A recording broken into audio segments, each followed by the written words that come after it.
Hey, this is Yazuki Wolf. In my last video, I talked about finding jobs in Japan.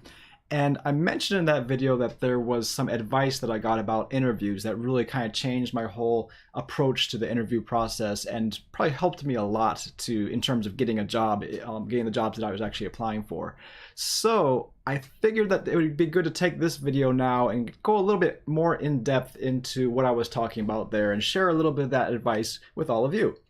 But first, so I noticed that a lot of people do their sort of coffee break videos, right? My good friend Nihongo Gamer, he has his coffee videos, and I thought that was kind of a cool format for a video, but I'm not particularly big on lots of coffee. I mean, I drink it from time to time, but coffee's coffee for me. I don't really know like the brews and stuff.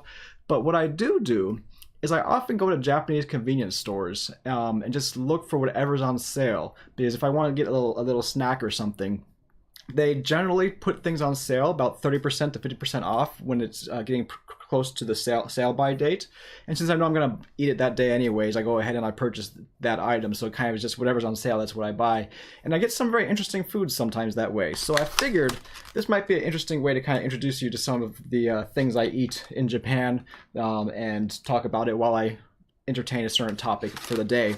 So I guess this would be the first kind of Yazuki snack type episode. I don't know if this is a thing I'll do regularly or not. Let me know what you think in the comments. But at any rate, today I went and I picked up some koshian. And so this is the 30% marker there. So we know that that is going bad soon. But I mean, Japan, they're pretty generous with their sale by dates. I think it still has a few days left. But anyways, I've watched Japanese TV lately, and I learned that this on here, it's really confusing. There's so many different versions of it. I think the red bean is called azuki. And then when it turns into a paste, they call it, I think it was koshian or something like that. Or, no, it's on. But anyways, there's a subuan is when it's a paste with like a chunky paste, it's subuan. And when it's a smooth paste, I think it's just on or ando or something. Let me know in the comments if you guys know. But basically, they're all just different forms of red bean. And the cool thing about red bean is that it apparently, according to this television show I watched, it's extremely healthy. So a lot of the good things that you get from red wine, for example, I forget exactly what it was called, but I think it's like but there's a lot of the good things you get from red wine and a lot of the good things you get from spinach. You actually get more of it in these red bean pastes, apparently. So going with that kind of like influence from the Japanese television, today I decided to get this, what is it called again? Koshian.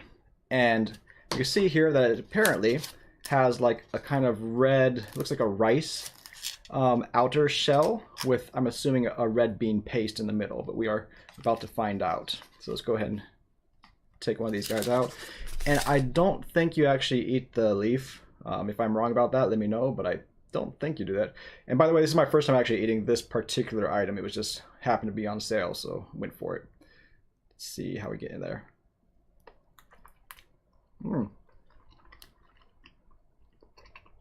That was pretty damn good.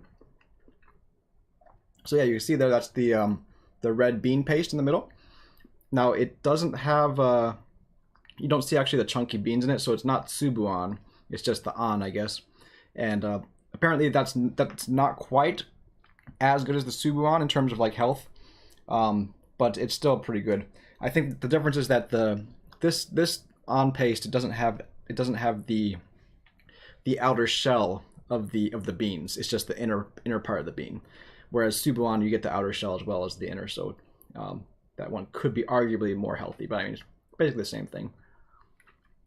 Can you eat this leaf? It seems like it's really hard to take it off the leaf. Maybe you do eat the leaf. Let's find out.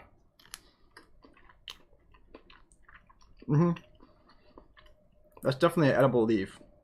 I'm not sure what to make of it though, because the rice and the red bean is very sweet, but the leaf has a bit of a sour. Is it sour?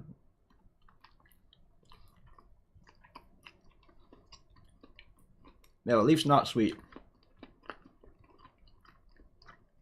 Kind of works though. From the way it looked like it might have been a mint, but it's not a mint leaf. If it was mint, I imagine that would taste pretty good. It's kind of like it's kind of like a sour, almost bitter taste, which kind of complements the sweetness of the of the rest of it fairly well, so it could be fairly tasty. It's definitely getting used to. I think a person who isn't used to Japanese palate, they could probably eat the actual ball part fairly easily, but with eating it with the leaf, it makes it a little bit more of a acquired taste. I can see that it could be tasty, but I think without the leaf may taste better.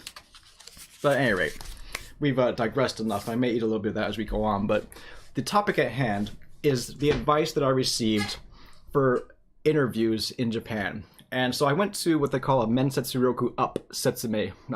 Mensetsuroku Up seminar. Yeah, it was a seminar, not a Setsume-kai. So it was a seminar for increasing your interview skills. So Mensetsuroku is just interview power, so interview power up, or interview skill up seminar, I guess. And so the first thing that they talk about is they ask everyone, what is your image of an interview, or like what do you think an interview is? And the image that I had when I first went to it, and I think that most people generally have, is that an interview is a place where you go and you answer questions, right? You go there, you sit down, and you see what they have to ask you, and you just try to answer each question to the best of your ability to the satisfaction of the interviewer. And I think when you think that way, it's very stressful because you're kind of on a defensive. You don't know what's going to come. You have to kind of just be there and be like, okay, how am I gonna deal with these questions that I'm asked? But what kind of changed it a lot for me is at this seminar they mentioned that it's really not, or at least you shouldn't think of it as a place to answer questions so much, and more think of it as a place to give your own self-promoting presentation. And so what do I mean by that? In essence, it's that you are a product and you are selling yourself to that company. And now at that point, it still doesn't really click with me very well because I'm an artist, I'm not really a salesman. The whole idea of selling products, it's not really my thing. But what did click for me was when they said the word presentation, because especially in Japanese, they call it prezen. And that's something I do fairly regularly as a game designer. Not so much anymore because I'm working more to the art side, but when I was actually coming up with game concepts, you would basically come up with a concept of what you want to do.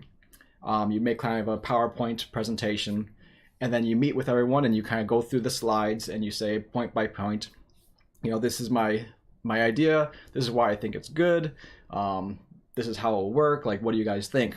And so the idea of doing a presentation was not as intimidating to me as the idea of just being randomly questioned about who I am as a person or something, right? So when you think of it more as a presentation, it's a bit more manageable, because now you can just think of yourself as a product, and now as a product, what are your good qualities? You think about what are the things that make you valuable, and try to think about how you could present those. And if it helps you, what I actually did is, since I'm an artist and a portfolio is a big part of the my application processing, I actually organized my portfolio in order of my work experience. And so essentially my portfolio has become my PowerPoint presentation. And if there's a case where I can actually put it on a computer, I might do that, but you don't always know if they're gonna have a computer ready for you. So it's good to have it printed out too, I think. So like here you have, this is the first game I worked on, followed by the second game. And you go on to the next game, it has like my art and other things, and it has actual details about what I did in those particular projects. And so you can see how there's like a little square here that gives more information, right? So basically what that means is now I have this presentation PowerPoint like slide ready where it has, okay, this is some visuals, these are the details about that particular project, and I can go point by point down through the list. And what you know is that almost any interview, they're usually going to start off by asking you to give a brief introduction of yourself, about in terms of your history, your work history and your school history. Basically, they're just going to go down to your resume and make sure that they understand all your references there. And that's the perfect launching point to go into your own presentation and be like, okay, well, I would definitely like to tell you about my work history, but just to make it a little bit easier, I actually have some visual representations in my portfolio, because my portfolio is actually made in the same order as my work history. So let's go through here while we talk about it. And then that gives you the opportunity to not have to stress too much about memorizing a whole spiel, because you actually have something physical that's in order that you can follow through and see your cues for what the next thing you want to talk about is. You just turn the page and, okay, that's my next topic. Turn the page, okay, that's my next topic. So you don't have to really think about, and then what's the next thing I have to talk about? And then after I did that, and this is a little bit tough. And also in Japan, it's really useful for the history thing, because one of the first things that they're going to be curious about is why you're in Japan. So my basic strategy was I started out by explaining why I'm in Japan and my history of how I got to Japan. And then I go into the work history, and that's when I pull out the portfolio and kind of just go down the spiel. So that helped me a lot in terms of just organizing the way that I present myself in these interviews. Now, the other thing though is you can't just kind of have a cookie cutter presentation, because you're not just trying to focus on your good qualities, you're trying to focus on your matching qualities. So what do I mean by that? Before you go to the interview, you really have to research that company and look at, especially on their what do you call it, the application, or the work, what is it called, the application page, or whatever page it is that you saw that they're looking for jobs. Look at the language they use, and you can circle things that say like strong leadership qualities. They're looking for someone with strong leadership qualities. Okay, let's circle that. They're looking for someone who is able to use 3D software. Okay, circle that. Is able to do this, circle that. And then you find all the things that are on their page. Now you look at your own skill sheet and you think, okay, so what skills do I have that match this place? And the reason why you do that is because, well, you're the product, and if you think of yourself as selling a product, for example, if you were selling, say, a camera, say you have this really great camera that has super good a super good portrait mode, that it gives you that sort of like blurred out of focus feel, where you can have like just focus in on the face of the person you're shooting. And you go up to someone who's say a nature photographer, and they're really, really big on like shooting birds and stuff, and like up in the trees and things like that.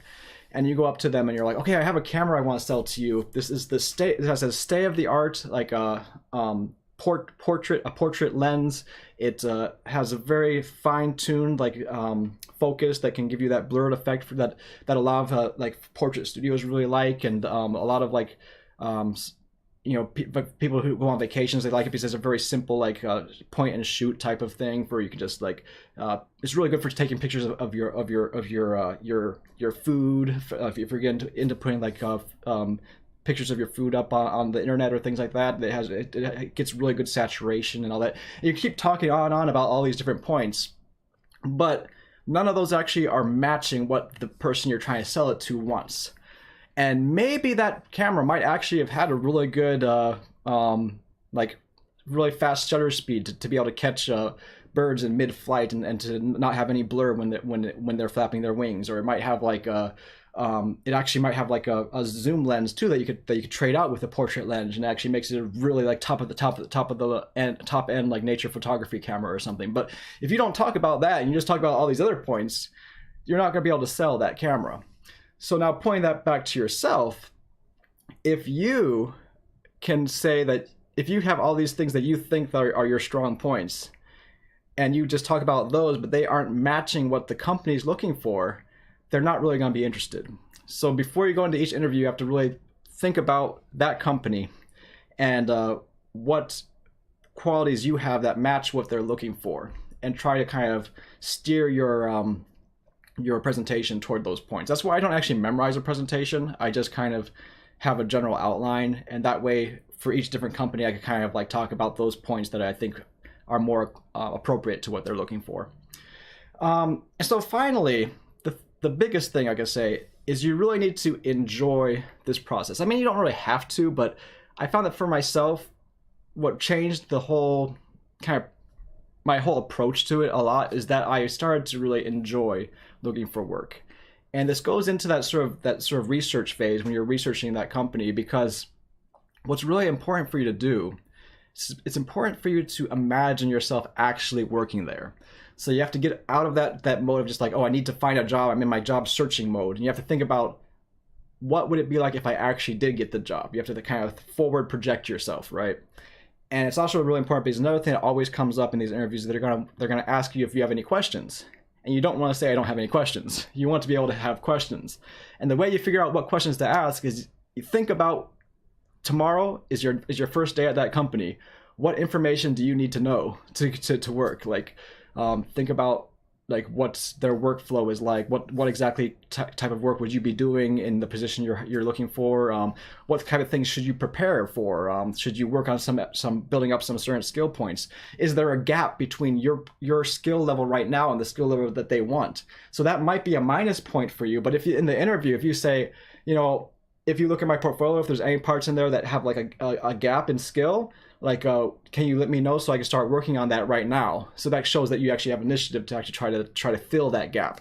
And when you imagine that position and you imagine these things you'll be doing, what that entail kind of helps you as well is you can actually start thinking about the different possibilities that you have now. Because instead of just being stuck in like, I need a job, I need a job, I need a job, I think it's a lot better to be in a more positive mindset that's more thinking about, wow, it's amazing. If I got this job, my life could go this direction. Or if I go this job, I could do this or I could do that, and think about the possibilities of it. And I think that joy and just kind of enjoyment of that whole idea of working at that company will probably translate into your interview as well and show that you actually are quite interested in working there. Because the other thing you have to keep in mind is that these interviews, they aren't evaluating you as a person. They aren't trying to say, oh, this is a good guy, this is a bad guy, I don't like that guy. You know, that's not really what it's about. I mean, bare minimum level, if you seem like really creepy, that might be a negative point for you, but that's really not what the interview is about. The interview is more about, are you a match for them or not? And if they say offer you a job, are you going to take it? Or are they gonna offer you a job and then you're just gonna go off and do something else instead? And so now they kind of wasted that time trying to go along with this process of possibly offering you a job. So they want to know that you actually are interested in taking the job. And when you imagine yourself in the position and ask questions in line with that, they'll also start actually seeing you in that position because they see that you actually are thinking about it in terms of actually really working there in reality. So I think that's, for the most part, all the advice I could say. I mean, there's other simple things about just imagining what kind of questions that they are going to ask and having an answer for them. Simple things like what's your strengths, what's your weaknesses. Another big one is why you want to come into that company. I think that's something you should prepare every time. Pretty much every interview I went to before I started the interview, I prepared an answer to why I want to be in that company, and another one for what my strength or my weakness is. Another thing is what difficulty have you had in the past that you overcome. It's important because they might just ask you, like, did you ever have a difficult point in your career? And if you just say like, oh, it was really hard when this thing happened, and you just stop there, that's gonna be negative. But if you say, I came to this really hard point and I overcame it by doing A, B, and C, then they say, okay, this person can actually get through difficult times. He's not just gonna say like, yeah, that was a hard time. Yeah, it was really tough. That's it. You know, no, you have to say, oh, that was hard, but I figured out how to get past it, and I grew from that experience, right? Are there any other questions that come up a lot? I think that's pretty much it. Go ahead and let me know in the comments if you have any other advice or any other questions that you want to add. And until next time, live boldly and be creative. よろしく。じゃあね。